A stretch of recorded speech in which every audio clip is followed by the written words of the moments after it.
Buenas noches. La charla de hoy va a estar concentrada en ejemplos, básicamente en que miremos el montaje de vendors. Lo vamos a ver en dos partes, básicamente. Una parte va a ser el montaje en sí, de entender y terminar de revisar con ejemplos muy pequeños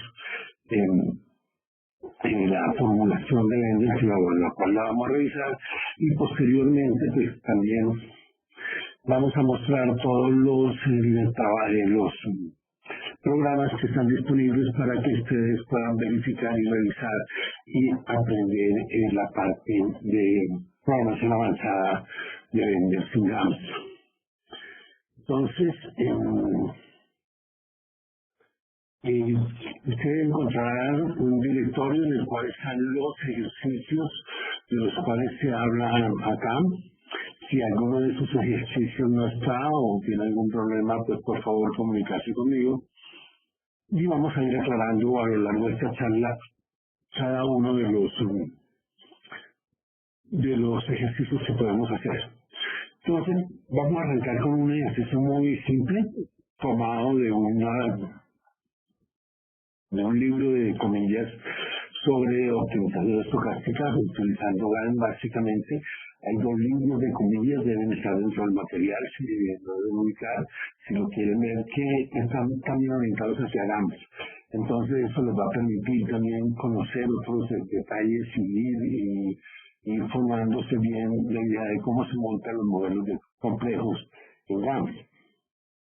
Entonces vamos a revisar vendors, ¿sí? Simplemente esto está tomado directamente de ese libro y podemos comenzar a mirar pues su formulación. Acá está descrito cómo está la formulación y lo pueden mirar. Vamos a mirarlo acá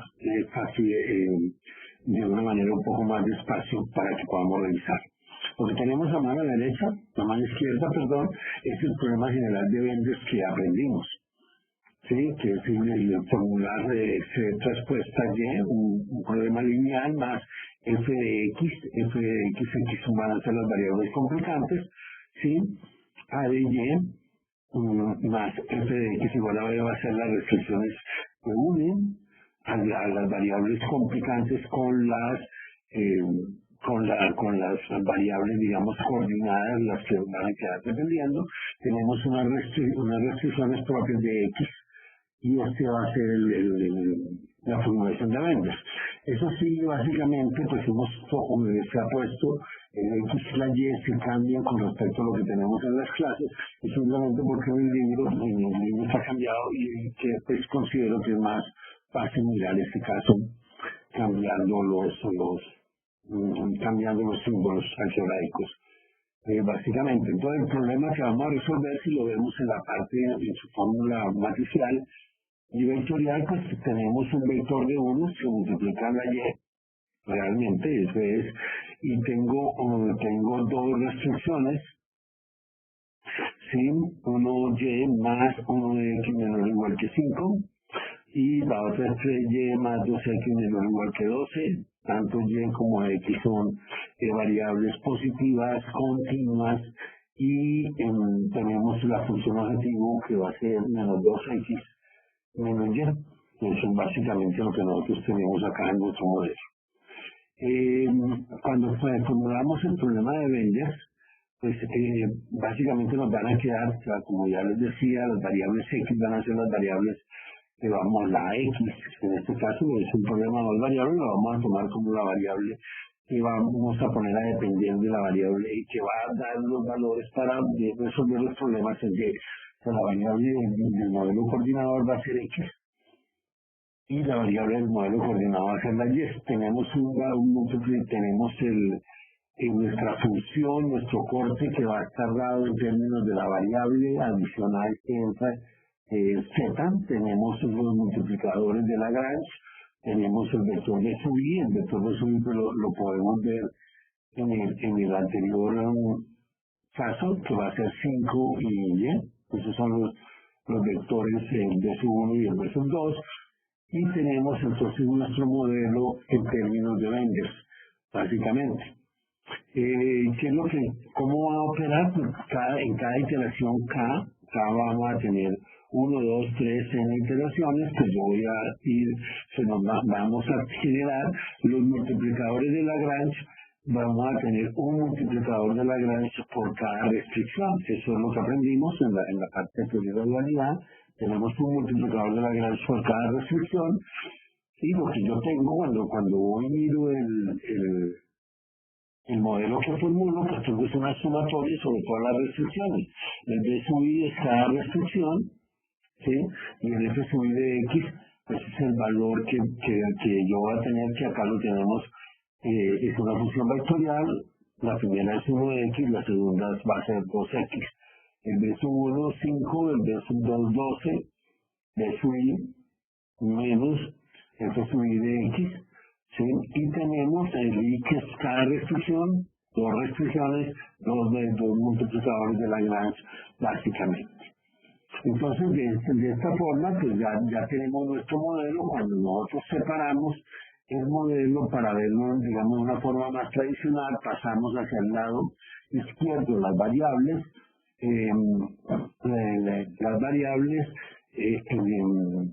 en este caso estamos hacia el lado derecho, en que estamos poniendo las variables. No es un método más tradicional, pero es similar a este. En el lado izquierdo, pues tengo un valor constante que tiene que ver con los valores de los multiplicadores de Lagrange, y el multiplicador, el nivel θ, que es el que voy a llevar a la función objetivo para tener mis estimados de la función objetivo en su problema. ¿Cómo lo propone comillas para resolverlo? Pues tenemos primero, suponemos un punto de partida. O sea, normalmente en todos los métodos de descomposición hay que asumir, pues, y en cualquier algoritmo, pues se asume un punto de partida. Lo que ocurre es que en los métodos de descomposición que los hacemos nosotros, pues nos tenemos que preocupar por cuál es ese punto de partida. Es diferente cuando yo utilizo un solver que ha sido programado por otro, que va a traer y que de alguna forma él va a determinar cuál es el punto de partida. Acá el punto de partida es el 0,4, sin mayor razón. Tengo la solución del problema maestro. Ese problema maestro, ¿sí?, me da minimizar menos 2x más θ y x menor o igual que 4 y x mayor o igual que 0. La solución de ese problema me da x igual a 0, y entonces ahora yo tengo el problema, o sea, en el caso 2, la salida es x igual a 0, ¿sí? Es si revisamos, ese es el valor óptimo. Ahora reemplazamos el valor de x en el subproblema, me queda un problema nada más en términos de y. Recuerden, entonces tenemos el problema maestro, tenemos el problema en términos de las x, en este caso una sola x, y en el subproblema el problema en términos de la y, en este caso también una sola y. Si las variables coordinadas, las que coordinan son las x que coordinan, y la variable coordinada son las y. ¿Y qué estamos buscando al resolver ese problema? Pues básicamente el multiplicador de Lagrange, cuando ve las restricciones que yo tengo de coordinación, que en este caso es una sola. Sí, cuando yo miro mi problema, mi subproblema tiene nada más una restricción, que es la que me está uniendo con X, básicamente es un segundo. No, tengo dos restricciones, pero tengo un vector. ¿Sí? Voy a tener un vector que tiene dos soluciones, dos valores. ¿Sí? Tengo mis dos valores, tengo un nuevo problema, meto el corte de optimalidad y lo resuelvo. ¿Sí? Entonces estoy metiendo las variables pi que yo obtuve, ¿sí?, básicamente, que son 0 y 1/3. Aquí las tenemos arriba. O sea, yo tengo dos restricciones, por lo que me devolvió a mirar, tengo las dos restricciones. Esas dos restricciones una me está dando 0 y la otra me está dando menos 1/3. Y esos son los valores de los multiplicadores de Lagrange, uno por cada restricción, o de las variables duales. y ahora tengo un nuevo, un problema maestro que ya tiene el primer corte, porque ya lo obtuvimos, ¿sí? Ahora tenemos entonces, esta es la forma del nuevo problema maestro. ¿En qué variables tengo? Tengo la variable x, tengo la variable teta. La variable teta debe cumplir con el corte. El corte que yo estoy metiendo pues fue el que generé, en donde tengo piso 1 de K y piso 2 de K, que uno de los cuales el piso 1 es el 0, ¿sí? Y con eso voy a entrar a resolver mi problema, voy a entrar a resolver el problema, que me va a dar que cuando lo resuelvo está dando ahora x igual a 4, resuelvo el subproblema para x igual a 4, que me da unos nuevos valores de multiplicador de Lagrange para la segunda iteración, el vector de multiplicador de Lagrange. Ahora yo tengo -1 y 0, ¿sí? Lo meto al problema y me da la solución. Sí, acabo el chequeo de opcionalidad y me está dando la solución y terminé el proceso. Entonces, este proceso, pues este problema, tal cual como se ha planteado ahí, pues se está poniendo, se está resolviendo, está en todo, cuando aparece la pantalla, el screenshot del programa con quizás alguna información, pues aparece el nombre del problema que debemos mirar si yo lo quiero resolver y analizar con todo detalle. Como vemos, este es un modelo absolutamente de juguete, ¿sí? Acá se tiene ya la solución totalmente de manera detallada, ¿sí? Yo tengo que formular los dos problemas, o sea, si voy a mirar acá el problema, pues yo estoy y miramos y revisamos los elementos que va a tener un problema de Benders o un problema en general de descomposición, pues yo voy a tener la primera parte que es leer el problema, sí, que es esta primera parte, que es leer el problema general. Yo diría eso, yo estoy hablando de mi enfoque, de cómo lo vemos, de cómo creemos que se debe hacer, y posteriormente pues me toca generar, utilizando esas mismas matrices, ¿sí?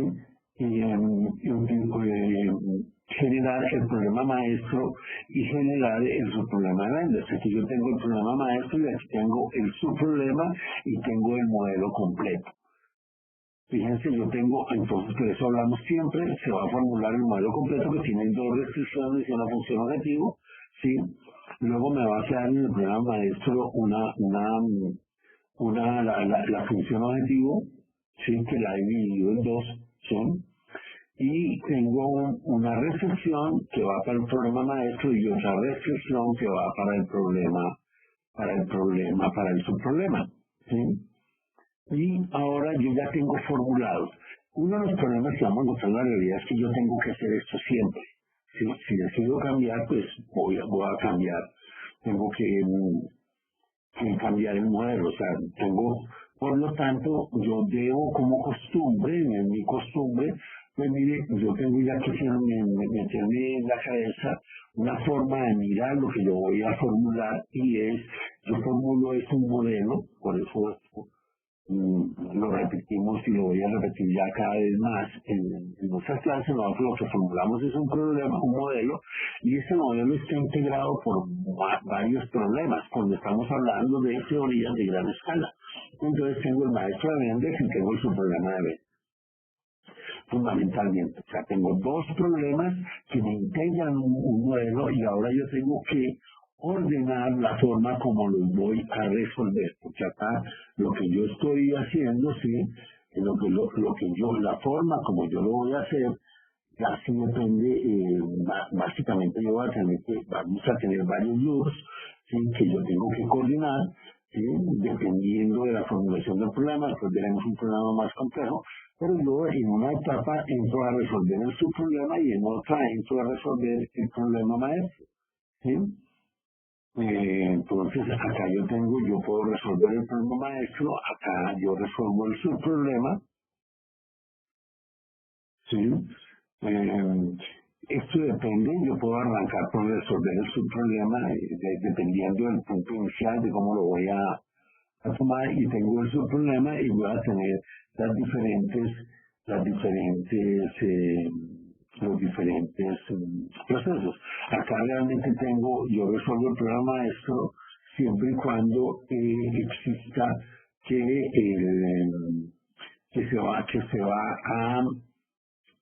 se entra más allá de la primera iteración. O sea, normalmente la primera iteración es ligeramente diferente al resto de las iteraciones, puesto que no tengo cortes. De ahí en adelante yo voy a comenzar a meter cortes. Pero también se podría tener una sola visión de cómo se genera. Que si ustedes miran este loop, miramos el loop y ahí hay un primer loop que se da para la primera parte y que se da cuando no he llegado al óptimo, sí, entonces entro a resolver el programa maestro, luego entro a resolver el subproblema, sí, y acá voy a chequear si está factible o no es factible el problema y voy a entrar a resolver. Esto digamos que es la forma estándar de ver las diferentes partes que tiene un problema cuando se utiliza, lo vamos a resolver con ventas. Lo que vamos a hacer, y esto coherente ya con lo del curso, es, en el curso hemos visto muchas variaciones.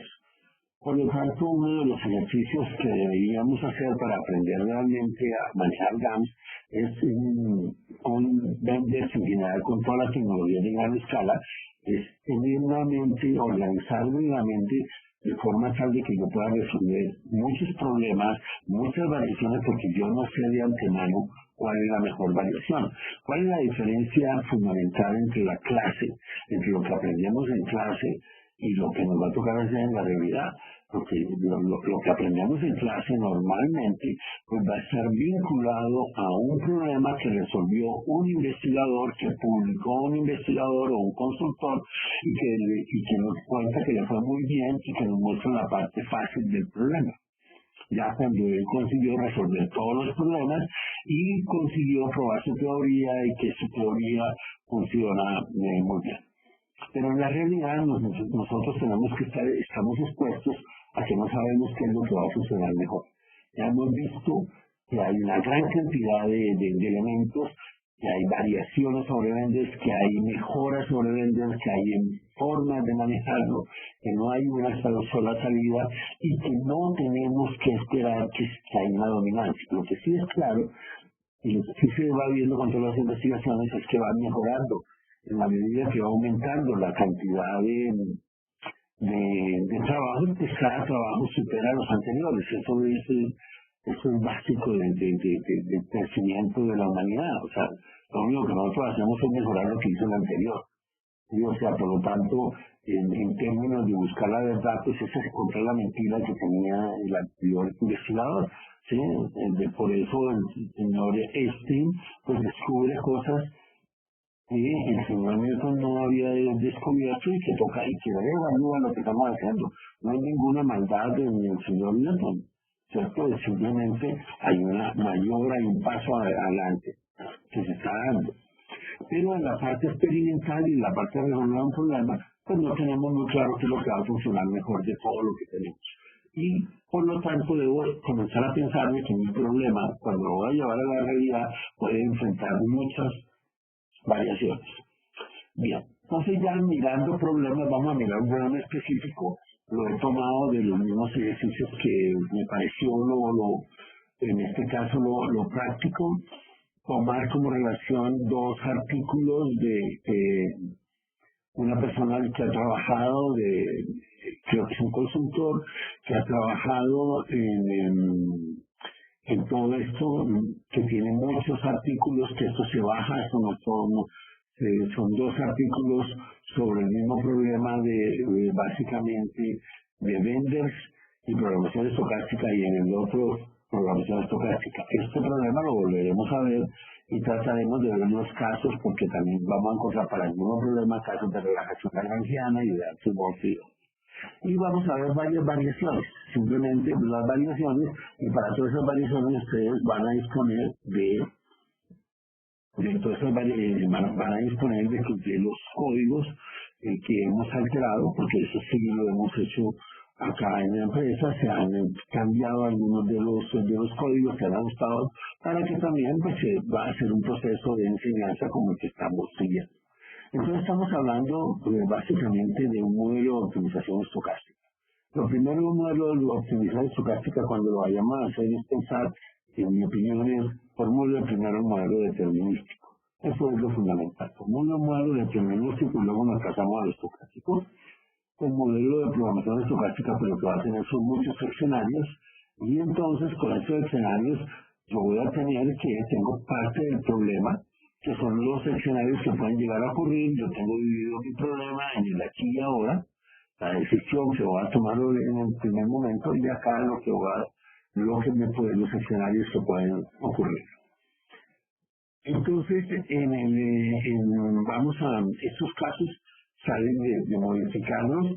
Por lo tanto, cuando alguien quiere seguir el ejercicio, pues puede él mismo hacer las modificaciones. Por el tipo de curso, pues no se exigen, pero cuando se dicta a universidades, son parte de los ejercicios que se requieren a un alumno para que termine de aprender toda la parte de realmente de aplicarlos. Eso ya depende de la posición de cada cual. Cuando tengan dudas, cuando encuentren interrogantes, pues simplemente se comunican conmigo y podemos aclarar todo esto. Entonces vamos a hablar de ventas. Esta es la visión. Lo primero que vamos a ver es el problema de programación estocástica por temas que ya lo hemos hablado, ¿sí?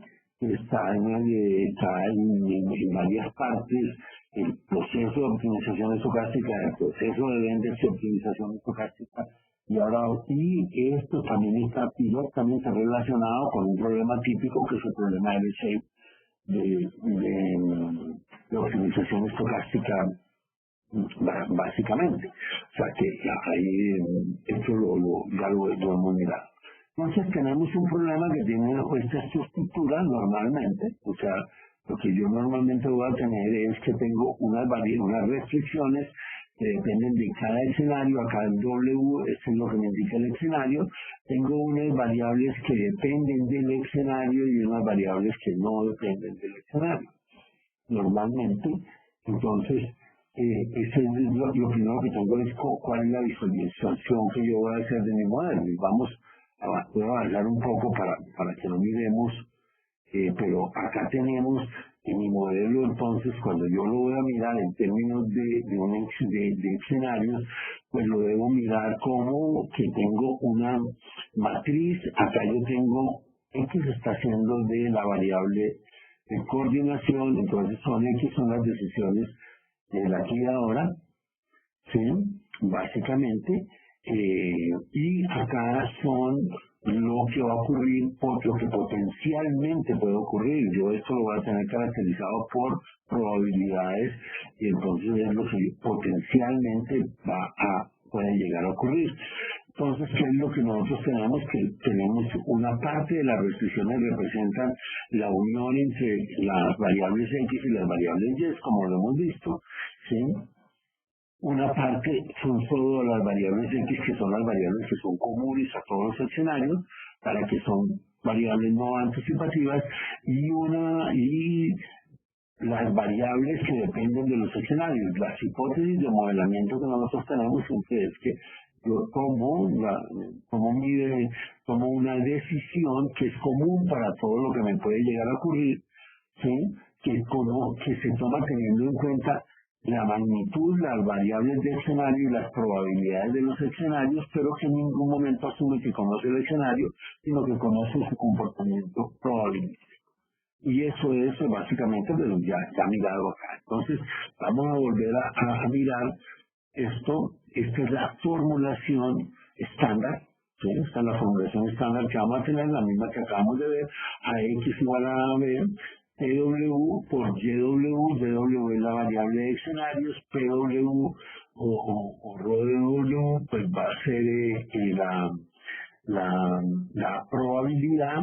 Acá tengo el costo esperado del funcionamiento del sistema en el futuro, en la segunda etapa. Esto es lo que vamos a llamar un problema de 2 etapas, ¿sí? Y tengo acá el costo del problema del aquí y ahora, o sea, de la parte no anticipativa, o sea, de la parte que yo llego y pongo común, ¿sí? Porque las variables X simplemente son una sola, o sea, supongamos que tenemos un problema de inversión y yo tomo una decisión, pues, o construyo el edificio o no lo construyo, pero no lo construyo sí. No, esa decisión no existe. Lo que existe es, lo construye o no lo construye, toma la decisión hoy. Pues yo evalúo cuánto es la probabilidad de terremoto y cuánto es la probabilidad de no terremoto y la probabilidad de ganancia y todo lo que sea. Y con base en esos escenarios, pues yo tomo una decisión y normalmente maximiza el valor esperado.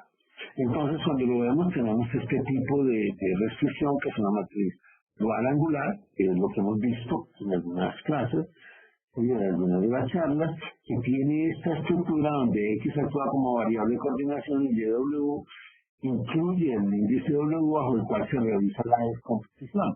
¿Qué puede ser W? Pues ya W aquí, en este caso, son escenarios aleatorios, ¿sí? Este es un modelo que va a ser, el modelo que vamos a resolver es un modelo estático, después veremos ejemplos de modelos dinámicos.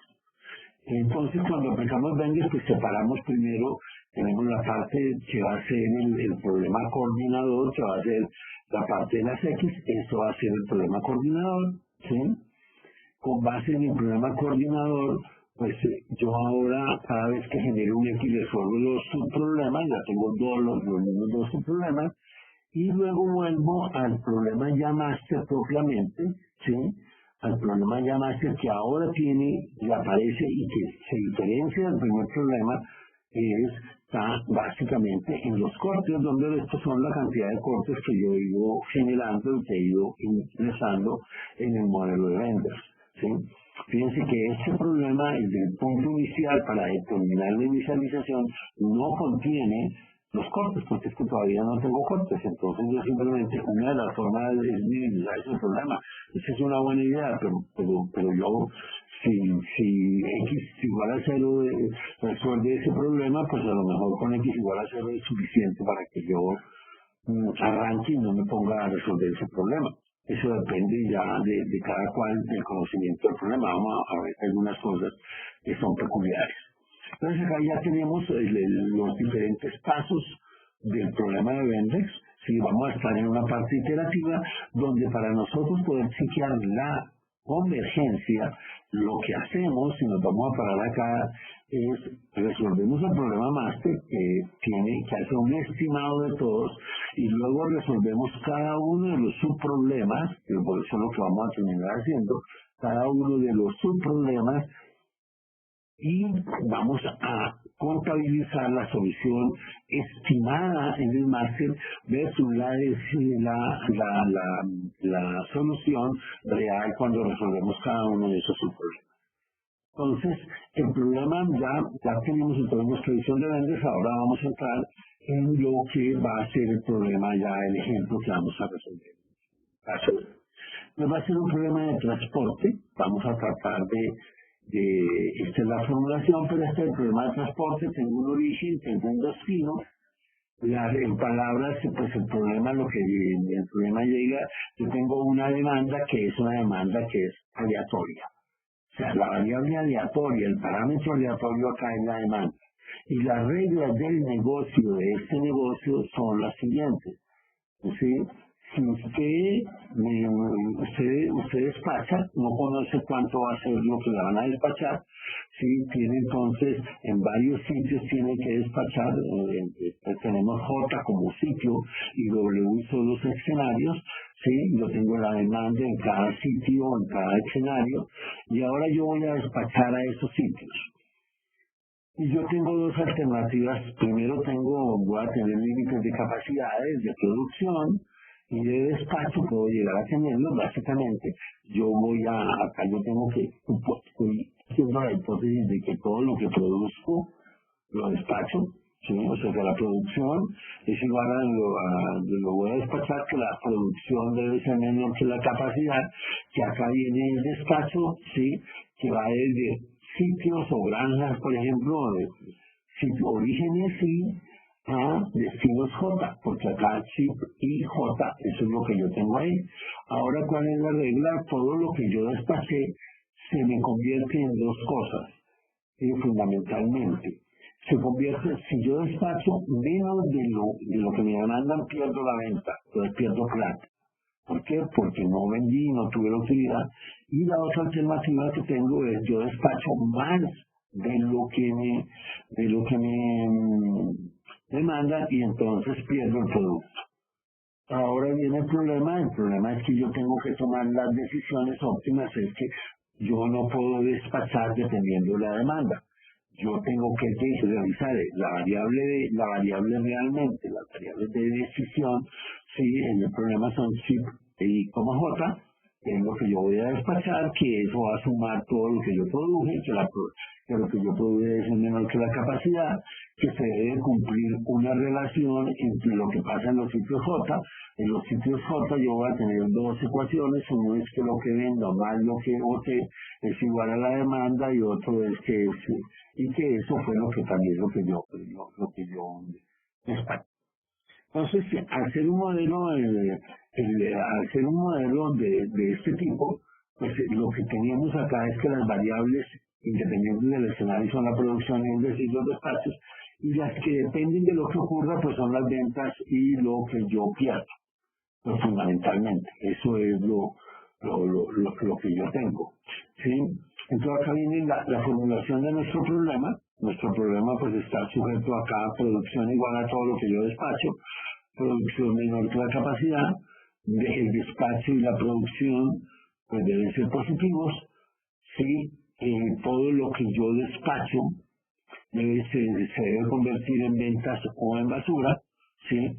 Y por otro lado, pues las ventas no pueden exceder a la demanda, por lo tanto, y las ventas entonces son menores que la demanda, y estas son positivas, son variables positivas. Esto va a conseguir que para que se cumpla esta ecuación, cuando las ventas son menores que la demanda, entonces se convierten cuando son mayores, cuando son menores que la demanda, pues se pueden convertir en cero, no hay pérdida.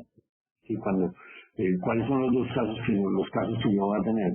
Yo despacho la demanda y vendo todo a cero. Despacho más que la demanda, ¿sí? Si yo despacho más que la demanda, entonces las ventas máximas pueden ser la demanda y por lo tanto para cuadrar esto el resto se me convierte en basura, en pérdida, ¿sí? Básicamente, y ese es nuestro problema. Hoy ya tenemos nuestro problema, ¿sí? Tenemos la visión estocástica de nuestro problema, esto es como está presentado en el libro, tenemos que la demanda pues es nuestro parámetro aleatorio fundamental, ¿sí? Y aquí tenemos las variables, las restricciones que van a conformar la matriz de las variables de coordinación, la AX igual a B en este caso, y aquí tengo las matrices que voy a tener para cada escenario. En uno de donde tomé la copia, y creo que es en los dos, pues nos hace falta acá un índice, es el índice W, porque la demanda pues depende de W, es la que depende realmente de W. ¿Sí? Y entonces, cuando hacemos un análisis de estas ecuaciones, pues nos da que la matriz T y la matriz W que la conforman son constantes independientes de W. Acuérdense, eso va a ser importante para eso va a ser importante para los cortes. O sea, que este problema, cuando yo ya lo miro, puedo decir que puedo utilizar cortes unificados, ¿cierto? Puedo utilizar cortes unificados. ¿Sí? ¿Por qué? Porque T y W son independientes y el costo, la otra restricción, es el DW, pues el DW también es independiente porque el valor del producto no depende del escenario, no podría tener otros valores. Entonces ahora yo tengo acá vamos a mirar los diferentes análisis. Primero, sugerencia antes de entrar a resolver el problema, pues es estudiarlo, es entenderlo bien, porque vamos a ver que no es, que si bien es muy fácil utilizar ventas, hay que entender muchas cosas y es conveniente pues hacer esos estudios previamente. Digamos que la teoría de Enders es esta, es la primera que todo, o sea, yo tengo la teoría en la cual bueno, esos dos son iguales, pero yo creo que acá es donde lo tenemos. Acá, pues, yo tengo, lo primero con la teoría de Enders es, que es lo que me dijo Enders, pues, mire, utilice un corte agregado. Entonces, tengo un solo corte y resuelvo un problema integrado, ¿sí? Que suma sobre todo los W y pondera por la probabilidad de cada uno de ellos. Esta probabilidad es importante hacerle un seguimiento, ¿sí? Y este sería, digamos, el problema integrado. Ya, ¿dónde gano realmente yo? ¿Dónde comienzo yo a ganar algo? Es cuando yo decido descomponerlo y el escalar θ lo convierto en un vector que lo voy a sumar, y acá yo tengo toda la parte, ¿sí?, de los cortes que me sirven para estimar θW y lo estoy sumando, ¿sí? Sin embargo, acá hay algo que es importante, es dónde pongo la probabilidad. Y la probabilidad, pues yo la puedo poner acá abajo, como la tengo, porque realmente, pues así, si me pongo a mirarlo de la manera más sencilla, pues de la misma forma como puedo tener un corte agregado, pues yo podría poner la probabilidad acá. Si yo pongo la probabilidad acá, los cortes me quedan dependiendo de W. Y entonces, pues tengo una limitación. Pero, si yo pongo la probabilidad en la función objetivo, esto es válido, entonces me quedan unos cortes que son dependientes de W, pero independientes de la probabilidad, y esto es válido para cualquier W por la estructura que tiene de que H y T son de que T es independiente de W y H también. Acá no lo pusimos, pero si nos ponemos y miramos acá, el H puede ser dependiente de TW, pero lo que es la función objetivo, esta va a ser independiente y yo la puedo poner básicamente. Entonces, ¿dónde pongo yo la demanda? Para mí va a ser muy importante, puesto que yo puedo tener dos tipos de subproblemas. Yo me lo puedo imaginar. Yo estoy resolviendo un subproblema en el cual, pues, estoy ponderando su función objetivo por la probabilidad, y lo único que estoy es complicando la vida, porque pues me queda pues si PW es igual para todos, pues ese es el mismo problema, que son equiprobables, pero lo normal, y cuando ya uno avanza, pues mire, no hay razón para que sean probables, ahí es costumbre. Entonces este problema ponderado me altera lo que yo puedo hacer acá para los cortes, ¿cierto? Entonces yo, en esta forma, yo puedo poner un solo corte que me genera un corte unificado, como lo hemos visto en las clases. Entonces es mucho mejor visualizarlo como un problema absoluto, que después yo lo voy a ponderar lo que ocurre en ese sistema absoluto, lo voy a ponderar, pero lo voy a ponderar dentro del máster y no lo voy a ponderar en el problema mismo. Eso es básicamente lo que vamos a tener. Entonces, este problema yo lo puedo resolver de muchas formas, y lo que vamos a mirar es cómo es la mejor forma de resolver. Sin embargo, hay algunas cosas, vamos a mirar acá algo que es importante. Si bien esto es fácil para poner, para escribir, es posible que nosotros, y eso lo vamos a ver en otro ejercicio, en otra parte, cuando se habla de modelos dinámicos, también hay otro ejemplo que tiene que ver con lo mismo. Mire, este problema que formulamos originalmente, ¿sí? Este problema que es porque se formuló originalmente está bien formulado, no tiene ningún error.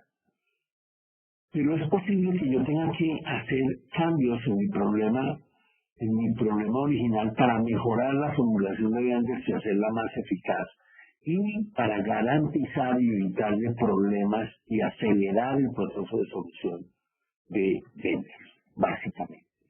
Hacer una mejor, hasta aprender básicamente a yo poder garantizar un mejor comportamiento del problema que se va a traducir en varias cosas, quizás en poder utilizar conceptos que no podría utilizar si no los meto, y por un lado, ¿sí? O sea, poder introducir esos conceptos, y muchas de esas cosas pues se van a introducir también en velocidad de ejecución. Entonces lo primero es una primera transformación.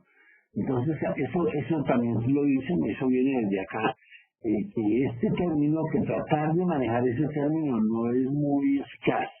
Y no es muy eficaz, ¿por qué? Porque básicamente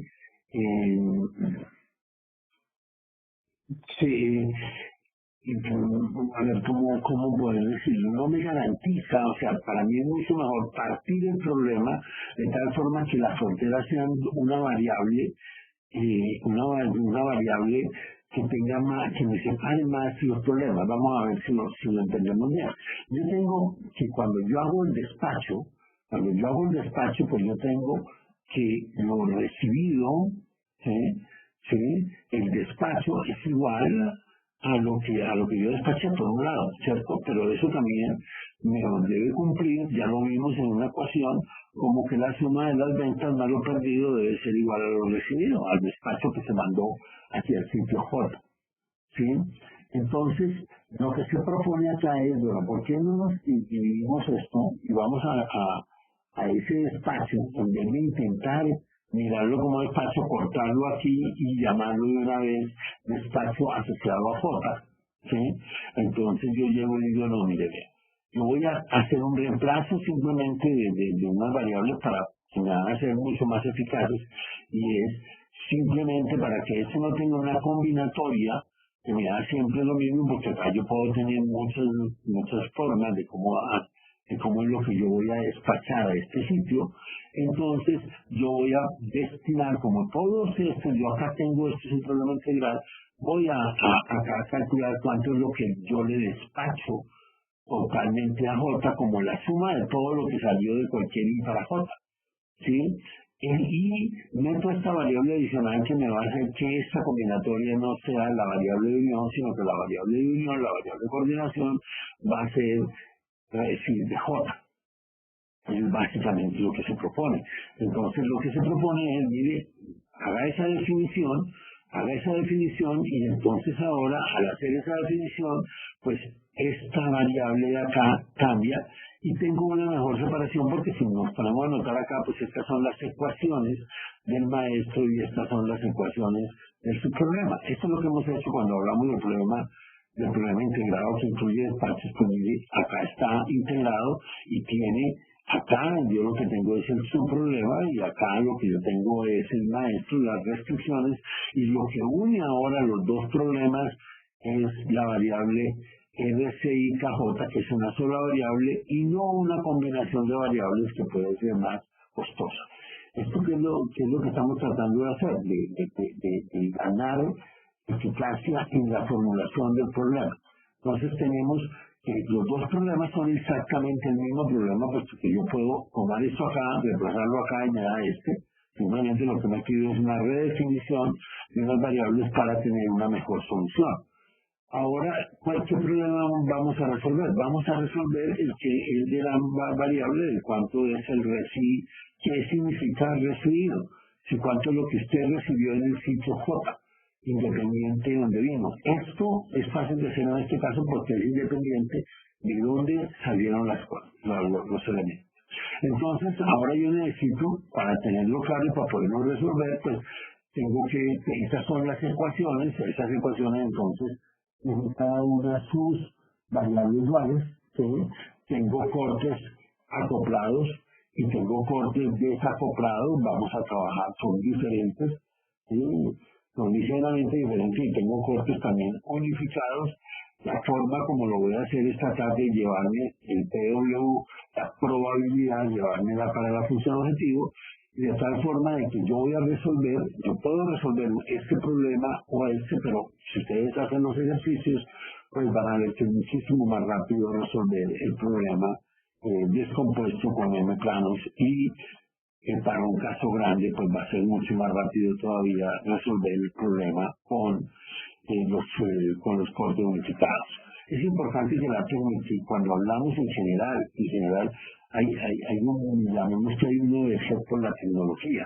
O sea, las tecnologías dan una ganancia y sirven, todas las tecnologías sirven, pero hay una parte de la tecnología, un nivel, digamos, de complejidad o de tamaño del problema en el cual la tecnología no sirve. Y hay un rango en el cual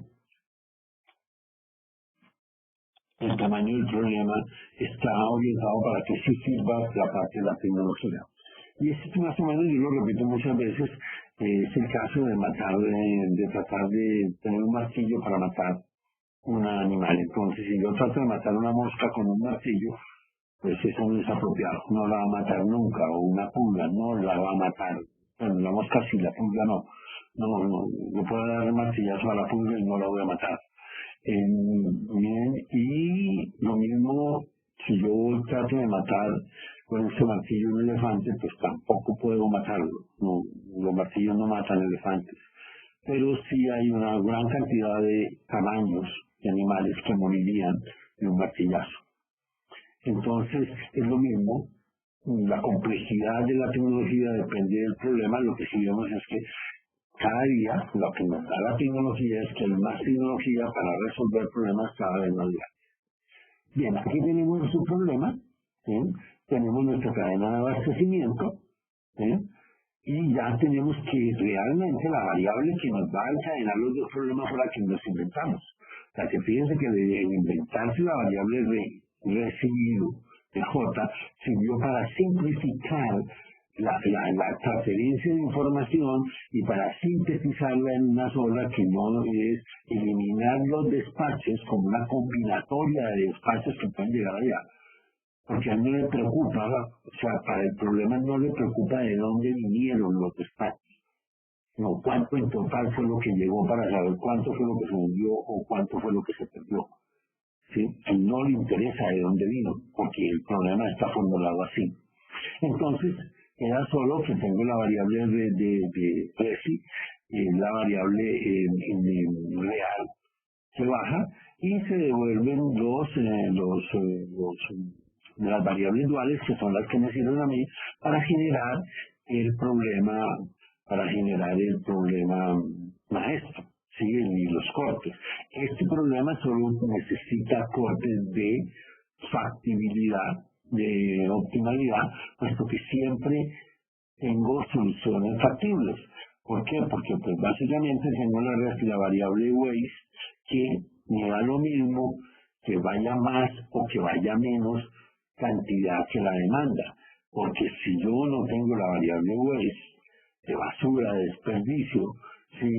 y yo tengo el recibido, resulta que si mando más que la demanda, entonces no voy a tener dónde poner ese valor y tendría soluciones no factibles el problema y tendría que meter los cortes. Casi siempre, digamos que la cultura, lo que yo he visto, lo que he aprendido y lo que trato de hacer es, mire, eliminemos los cortes por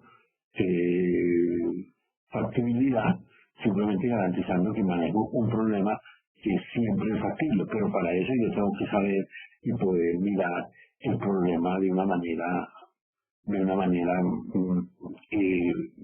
que yo lo entiendo y lo domino.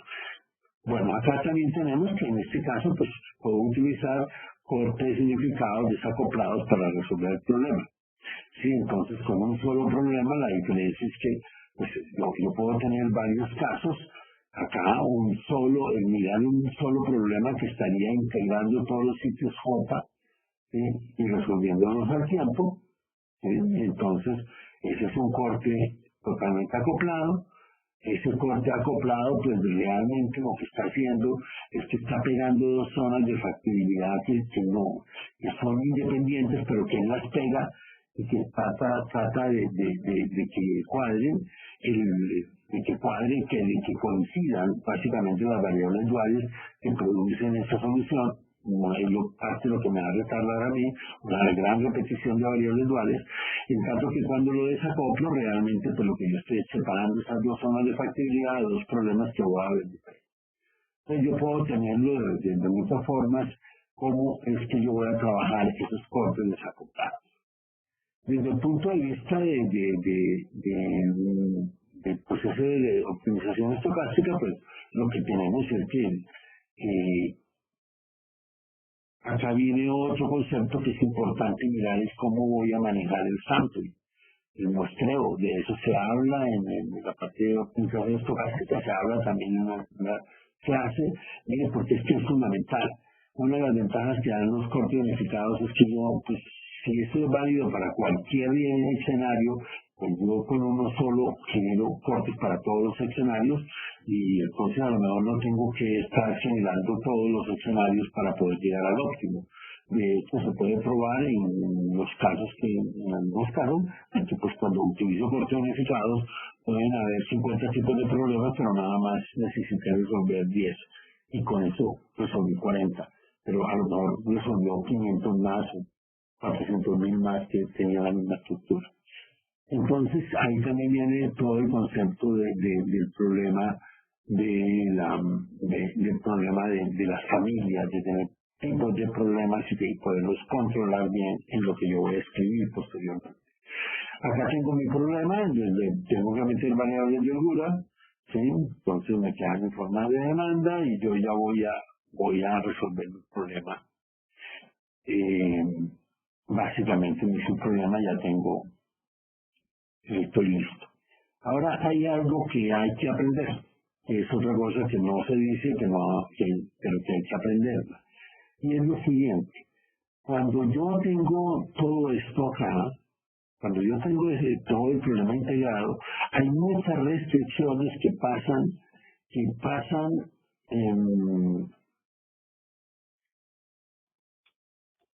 se simplifican de manera tal cuando se pasan al subproblema y se predefinen unos valores para ciertas variables que me simplifican el problema, no solo porque ahora tengo un problema más pequeño, sino porque quizás a lo mejor ya no tengo problema. ¿Sí? Si yo tengo dos casos, en este caso, ¿qué es lo que se hace? En este caso, pues yo tengo que mirar, y por eso es importante en mi proceso de montaje, el GAMS, pues sí, en el GAMS es muy importante saber escribir GAMS. Si no aprendemos la parte básica de GAMS, pues ni modo con la de adelante, porque no voy a poder entender ni escribir.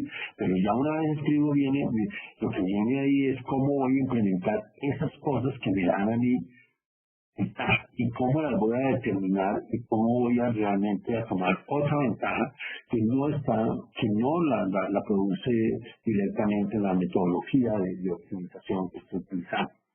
Entonces, si yo me pongo a mirar acá, ese es el problema dual. Acuérdense que yo tengo mi problema primario, mi subproblema primario y mi subproblema dual. Estamos acostumbrados y lo que tenemos en la mente es que yo voy a resolver el subproblema primario y ahí saco las variables duales y las voy a mandar para arriba. Eso es lo que estoy diciendo que yo voy a hacer acá. Eso es lo que estoy diciendo. Yo recibo acá mi variable de coordinación, resuelvo el problema y devuelvo variables duales, genero el corte y me seguí este loop hasta que termine. Pero ocurre que si soy un poco más estudioso y me pongo a mirar el problema en sí, encuentro que es posible que cuando yo fijo las variables de coordinación, mi subproblema, ya sea en su forma primaria o en su forma dual, se me simplifique de manera tal que yo tome una ventaja adicional, ¿sí? Que es que ahora no tengo el problema es muchísimo más pequeño, más fácil de resolver que lo que yo pensaba. Y en este caso específico, este es su problema que yo tengo acá, ¿sí? Este es su problema de maximizar ZW por todo esto para, ¿sí? que en función de la variable resi, que es la variable que me está definiendo todo, es posible que cuando yo me pongo y estudio el dual y lo pongo ahí y pongo todo de manera detallada y lo miro, resulta que ese problema yo lo puedo resolver analíticamente. Simplemente si me pongo a analizarlo, yo ya sé, independiente de que sea 1.000.000 los sitios para donde va, yo ya sé que si lo recibido es mayor que la demanda, ¿sí? la variable dual es menos PJ y que si lo recibido,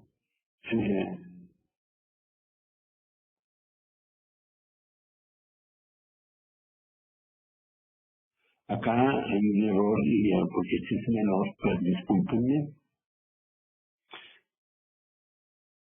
No, perdón, acá yo tengo la primera variable dual, que si yo ya sé que lo recibido es mayor que la demanda, si la variable dual vale C sub J, la primera de la primera restricción, ¿sí? De la primera restricción, o vale P sub J, simplemente de subir la evaluación, no hay ningún problema, el método simple, nada parecido, y la segunda variable dual, ¿sí? La segunda variable dual, pues si lo recibido es mayor que la demanda, la solución es menos PJ menos CJ y o cero en caso contrario.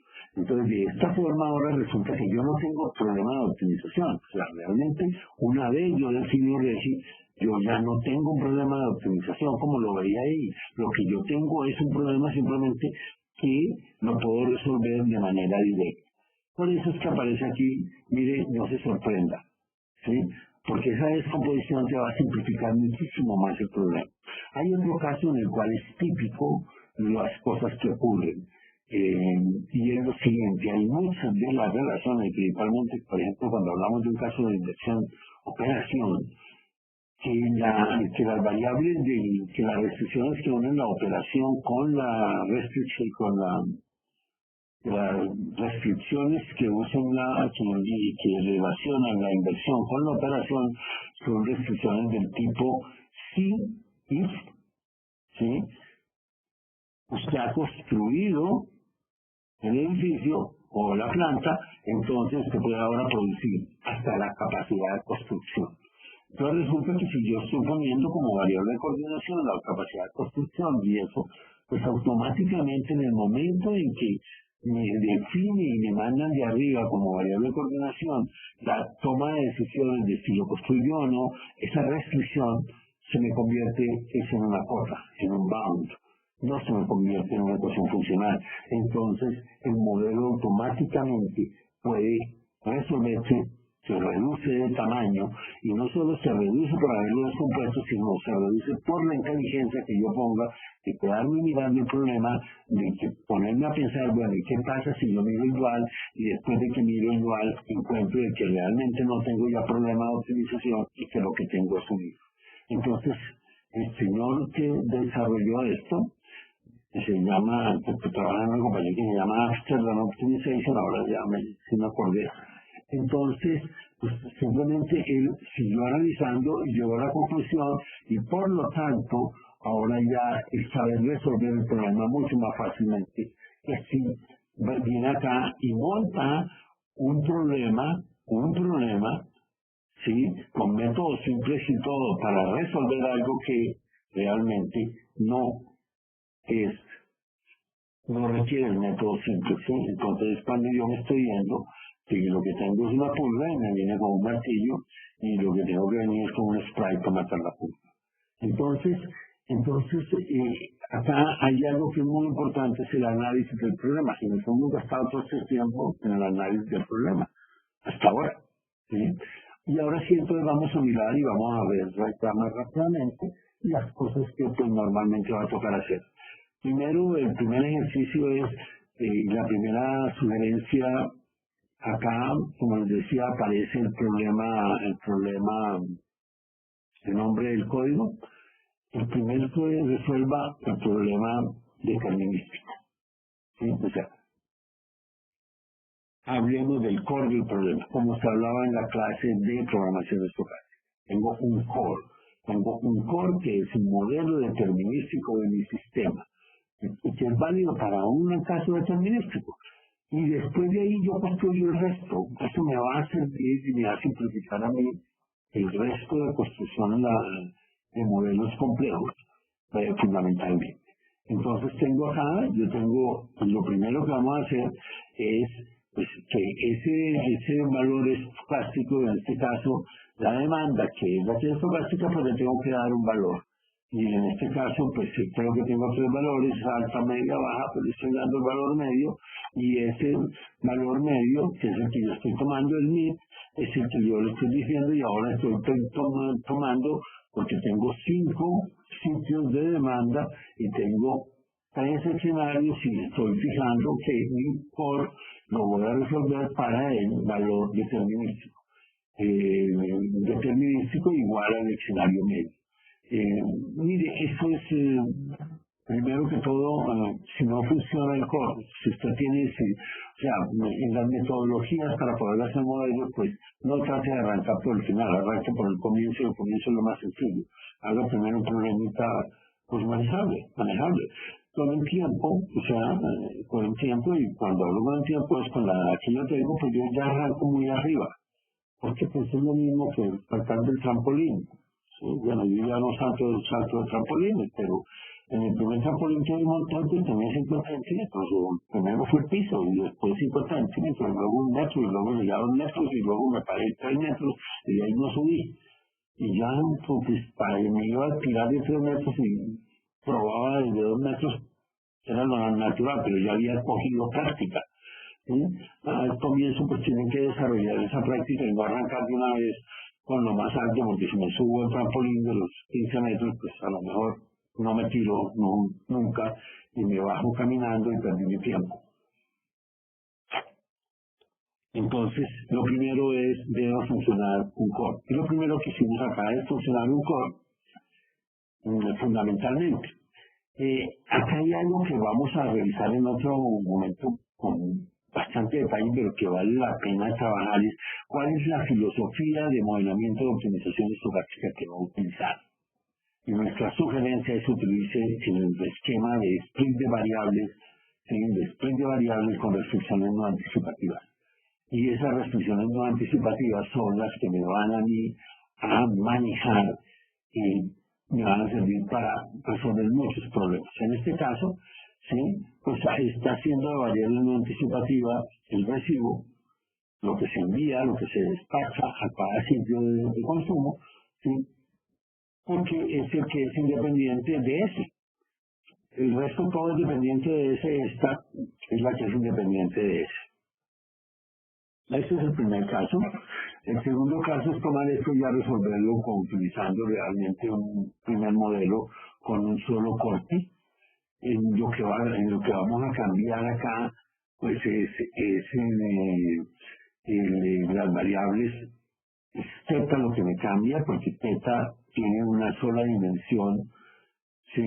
Es dimensión 1, cuando yo estoy trabajando con los cortes acoplados, un solo corte, y cuando los tengo desacoplados, pues tengo el teta, lo tengo varios tetas en la función relativa, entonces eso es lo que yo tengo que ver. Ya acá sí tengo que comenzar a mirar en vendas, pues lo que yo tengo que involucrar para que esto funcione. Y lo que yo tengo que involucrar para que esto funcione tiene que ver con involucrar las variables e involucrar las restricciones que hacen falta para manejar vendas. Porque el resto va a ser igual para todos. Entonces, ustedes pueden tomar este proceso y parte, esto lo habían podido hacer ustedes, en vez del señor que lo hizo, y simplemente, pues mira, el core del modelo es el mismo para todos, porque es el modelo determinístico. Después, cuando le quito y le cambio y le libero yo ese escenario que estoy tomando como determinístico, entonces ya pruebo mi modelo ahora siempre va a trabajar en ventas. Ahora, en vez de lo que voy a tener es que me van a variar algunos elementos dependiendo de lo que yo voy a hacer. Entonces, yo tengo que haber pensado bien cómo organizar mi memoria, no mi memoria, mi forma de ver el programa para poder trabajar. Entonces, acá yo tengo que comenzar a mirar cuáles son, ¿sí? Cuáles son cómo es el corte acoplado, que eso es lo que yo estoy teniendo acá. Entonces, este es el corte acoplado, que es el que está sumando sobre todas las restricciones y que me está diciendo, mire, acá yo sumo todos los cortes y los pongo ahí y ese es el corte realmente acoplado, ¿cierto? El resto del problema es exactamente el mismo, ¿sí?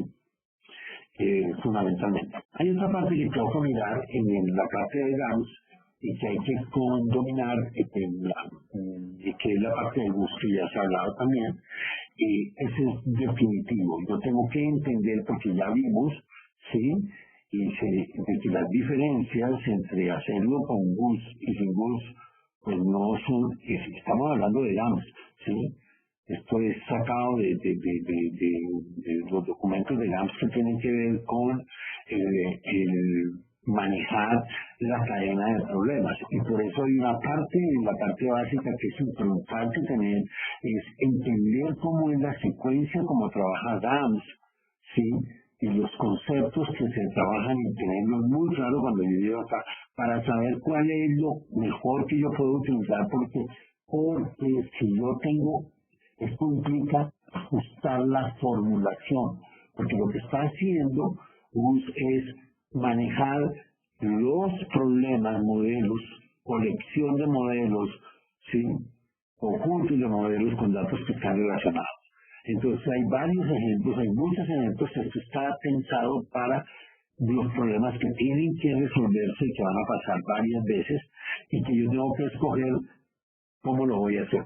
Y eso tiene que ver, y entonces ahí nos tenemos que ir de más atrás para poder entender y mirar cómo es el proceso, cómo es el proceso en que trabaja cada uno de ellos. Porque ¿qué es lo que yo puedo terminar haciendo? Yo puedo, acá esto se explica, qué es lo que hace GAMS y qué es lo que hace el Solver en cada pasada y cómo trabaja él. Porque yo puedo resolver un problema, o sea, yo tengo que ir a entender una parte de la matemática que es importante en los dos. Esto es cómo voy a hacer para encadenar los problemas que suceden, y ya lo vimos. Entonces, hay una clase en la cual hay que revisarlos. ¿Por qué? Porque mire, yo puedo conseguir que GAMS vuelva a arrancar de cero. Cada vez que entra a resolver un problema, vuelve a arrancar de cero. Entonces, pues mire, pues, ¿en qué se gasta el tiempo?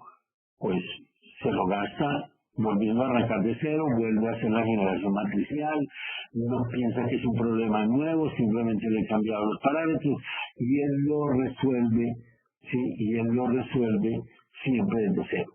Pero yo puedo hacer familias de problemas en los cuales yo garantizo que un problema se puede resolver después del siguiente y que la solución básica anterior me sirve para resolverlo como punto de partida. Entonces, acá en la parte, acá hay una parte, vamos a mirarla, en la cual, pues mire, usted le va a tocar entender esto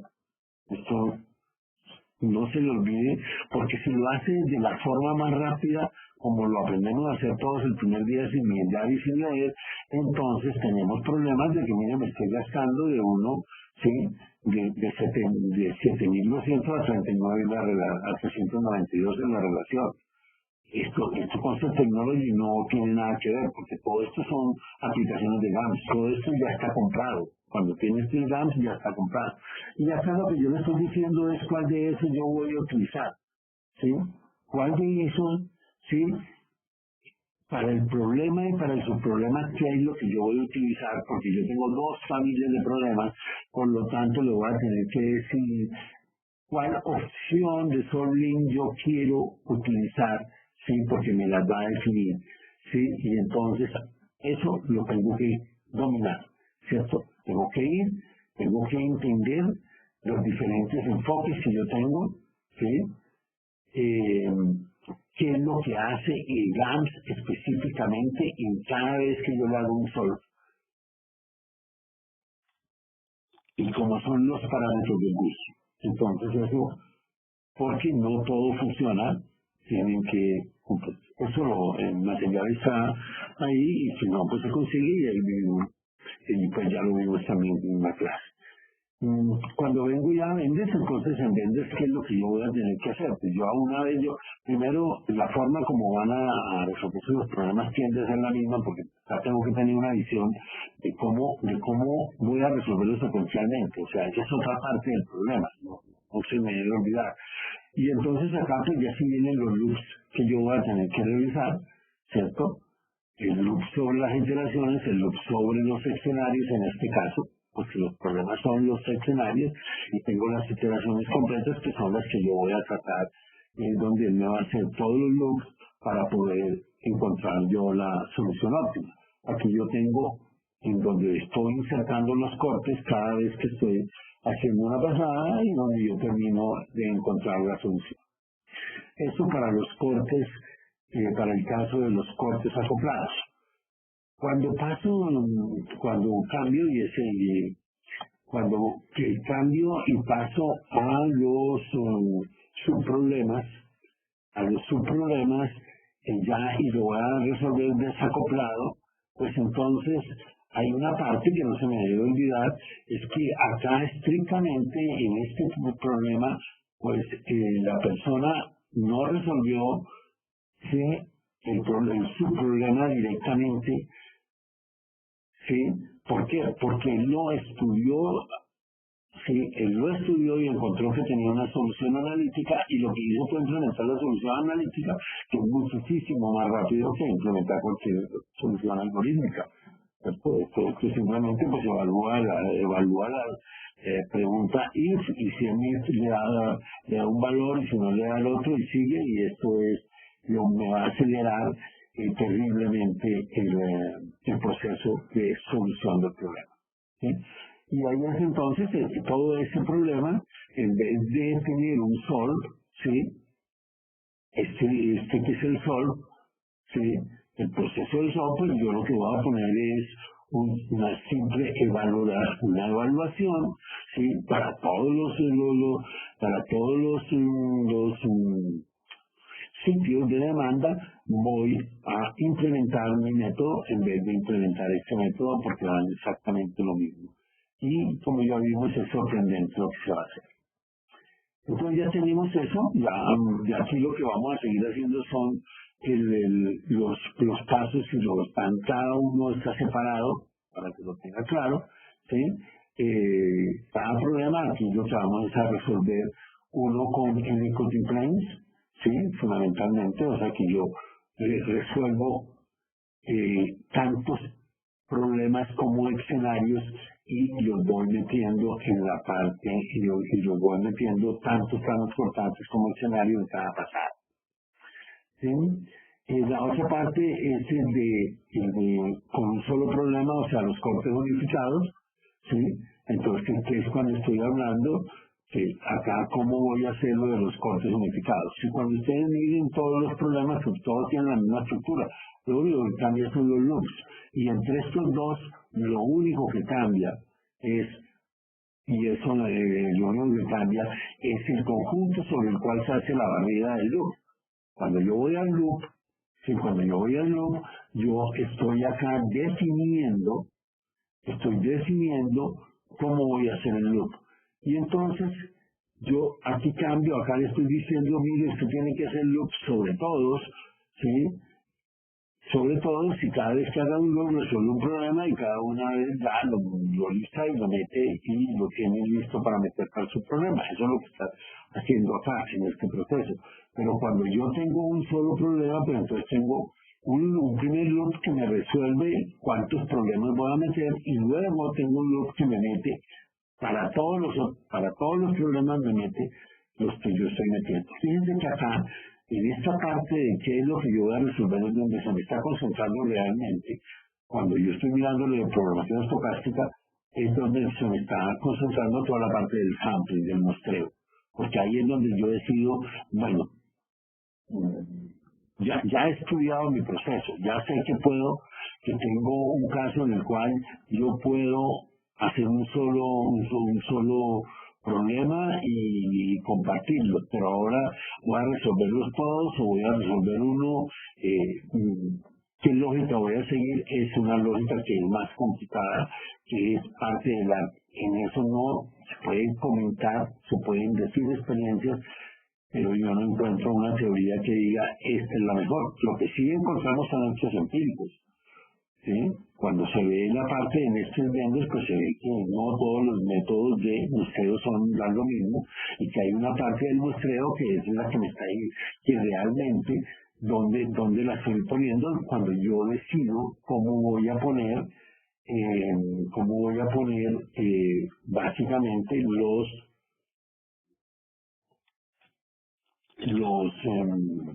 los cortes dependiendo del problema que yo tenga. Bien, eso digamos que con esto ustedes pueden mirar y analizar una parte de las diferentes formas de manejar los cortes, de cómo hemos visto cómo se puede ya mirar un problema concreto, los cambios, lo que tengo que aprender a hacer.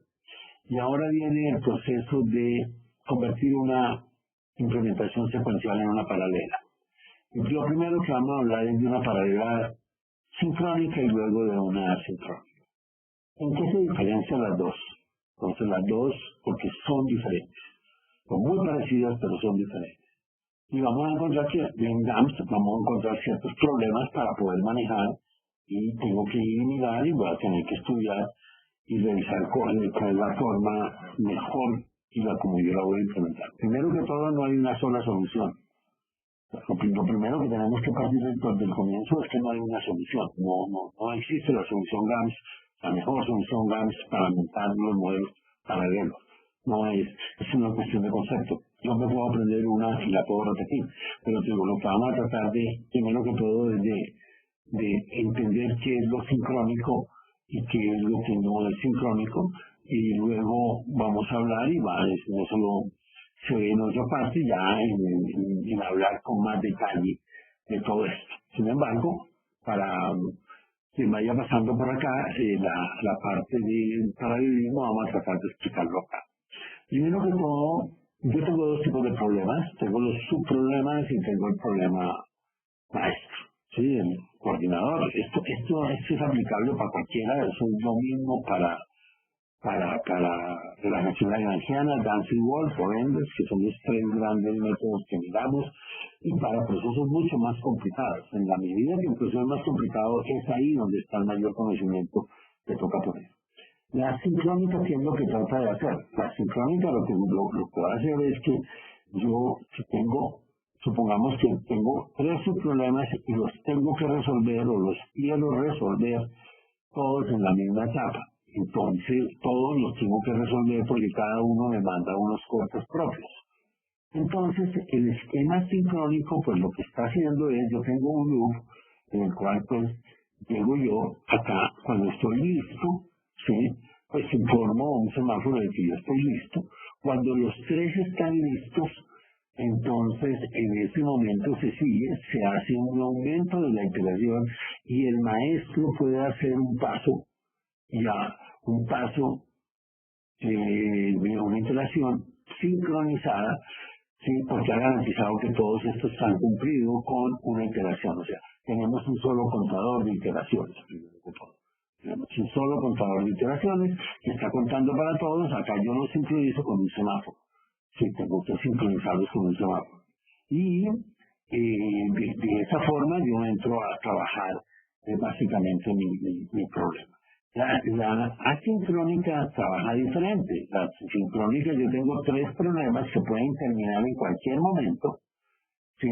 Y que aquí no hay un semáforo, sino que simplemente hay un loop infinito en el cual este señor termina, y cada vez que termina, pues viene a alguna parte, o sea, incorpora los portes de vendas, en este caso, y pasa a hacer una nueva iteración con la información que le llegó en ese periodo. En ese mismo periodo pudo haberse haberse resuelto dos veces, ¿sí?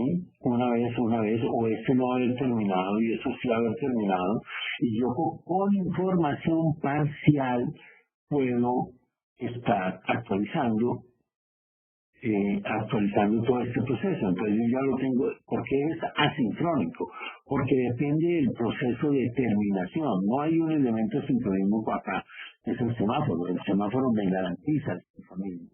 En cambio acá, en esto, yo no tengo, sino yo pongo todo en una base de datos, tendré otros semáforos pequeños o otros indicadores, porque pues si este terminó en 5 segundos, si este todavía no ha vuelto a producir una solución, pues no voy a volver a repetir la solución de ese problema, sino me voy a quedar esperando hasta que llegue, y cuando llegue pues va a haber aquí una cola de problemas que se pueden poner a resolver porque se terminaron antes de que terminara una iteración, de que se terminara un proceso acá en el esquema sincrónico.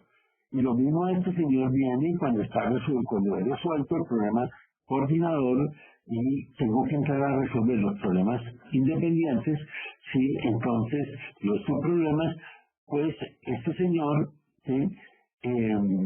Pone cada información, hasta se resuelve inmediatamente, averigua si alguno puso información y con esa información puede continuar siguiendo. Y voy a tener múltiples contadores de iteraciones, porque voy a tener un contador que me está manejando lo que está ocurriendo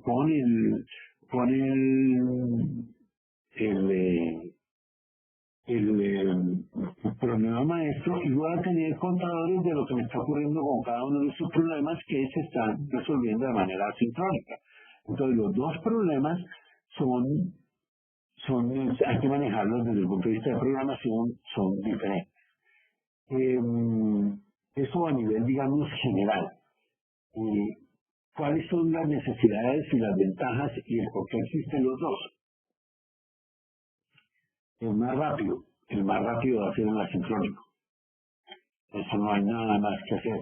El más rápido es el asincrónico. Pero en el programa asincrónico, estos computadores que estamos simulando acá pueden ser o un procesador en una máquina paralela que tiene múltiples procesadores, o un computador o un procesador dentro de un computador que hace parte de una malla de computadores que se está resolviendo, donde a lo mejor todos estos tienen diferentes velocidades y se está resolviendo todos, y lo que estoy tratando es de que nunca esté esperando, y están corriendo todos al tiempo. Y este señor, pues, cuando yo tengo cargado Word en mi máquina, y también tengo cargado Excel, y estoy también resolviendo esto, a lo mejor se demora 5 segundos y a veces lo tengo totalmente descargado y se demora 4 segundos porque es que no tengo nada más. O está coincidiendo con que es un servidor para mucha gente y entonces pues, depende de la misma carga del servidor. Problema que yo tengo, que yo no puedo garantizar por el mismo asincronismo, la probabilidad de que yo repita la misma corrida y las mismas secuencias y me den los mismos números es prácticamente cero. Por lo tanto, no me sirve para hacer experimentos controlados y para estudiar ciertas cosas de comportamiento de algoritmos. El sincrónico, entonces, pues, tiene las ventajas que no tiene el asincrónico. El sincrónico tiene la gran ventaja es de que está sincronizado, por lo tanto, independiente de la carga de las máquinas, siempre van a producir los mismos números porque yo he sincronizado la corrida, yo me encargo de sincronizarla y siempre se repiten los mismos números, ¿sí? Y esa es la forma de resolver el problema óptimamente. Siempre está resolviendo los mismos números, exactamente las mismas, haciendo los mismos cálculos, no importa. El problema, pues entonces no va a ser el más rápido porque depende de la carga, está muy afectado. Todos los dos dependen de la carga, pero este está más afectado por la carga, por el tipo de computador, pero me permite hacer la mirada de poder revisar cosas y de hacer experimentos controlados, porque no se nos olvide que cuando vamos a comparar cosas, estamos entrando en un ambiente de control de experimentos y voy a ser exagerado, pero resulta que estoy probando dos metodologías para resolver el problema. Sí, estoy probando dos metodologías y estoy analizando el gap y resulta que una metodología un día la probé y estaba descargada la máquina porque era un domingo y nadie fue a trabajar, y la otra la probé el lunes, que todos cuando a las 8 de la mañana, cuando todos estaban madrugando y todos estaban entrando a trabajar, y entonces yo concluí que era mejor la tecnología 1 que la 2, pero lo que ocurrió fue que yo corrí el domingo y la 2 la corrí el lunes. Entonces, mire, esto tiene que ver cómo corrige estos elementos. ¿Por qué? Porque está en un ambiente de control, es el mismo problema de cualquier laboratorio. Si la temperatura del medio ambiente afecta los resultados, pues tiene que ver cómo lo neutraliza. A lo mejor le toca aislarlo todo, o qué es lo que hace, o si hace un factor de conversión y todo, eso depende de los pendientes. Pero lo primero que tengo que ver es eso. Segundo problema es que pues un problema como GAMS, si esto pues voy a revisarlo, pero no encuentro cosas nuevas, eh, pues aquí sí hay una gran diferencia entre hacerlo en C y hacerlo en GAMS, entre hacerlo en un problema de propósito general y un programa de un solo programa. Si yo tengo que programar esta lógica en un solo programa va a ser bastante complicado. Entonces yo tengo y esto va a ser muy fácil de hacerlo si yo tengo varios programas. Entonces, si yo tengo varios programas, entonces es diferente el enfoque de lo que se puede hacer en C de lo que se puede hacer en GAMS. Es radicalmente diferente. Entonces, si lo voy a hacer en C el enfoque va a ser muy diferente. ¿Por qué? Porque primero que todo hay que entender y hay que conocer eso. Vamos a ver posteriormente cómo se comunican entre ellos los procesos, qué es lo que yo puedo hacer, cómo es pasar información a través de memoria, a través de mensajes, poner semáforos, todo este tipo de cosas. Y yo puedo hacerlo en un lenguaje que me permita hacer eso y otro que no está preparado para eso. Y GAMS no está preparado para eso.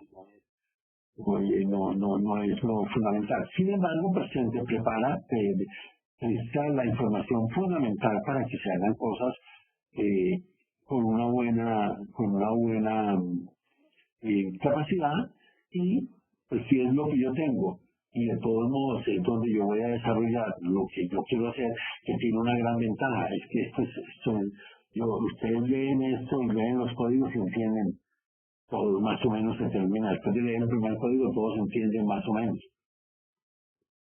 En cambio en C la cosa es muy complicada. Entonces, pues primero que todo, vamos a mirar y voy a explicar rápidamente. Este caso se hizo para que lo puedan jugar con él, cacharrearlo, después se ve otros casos más grandes y alternativas que yo tengo para poder hacerlo y que lo entiendan bien.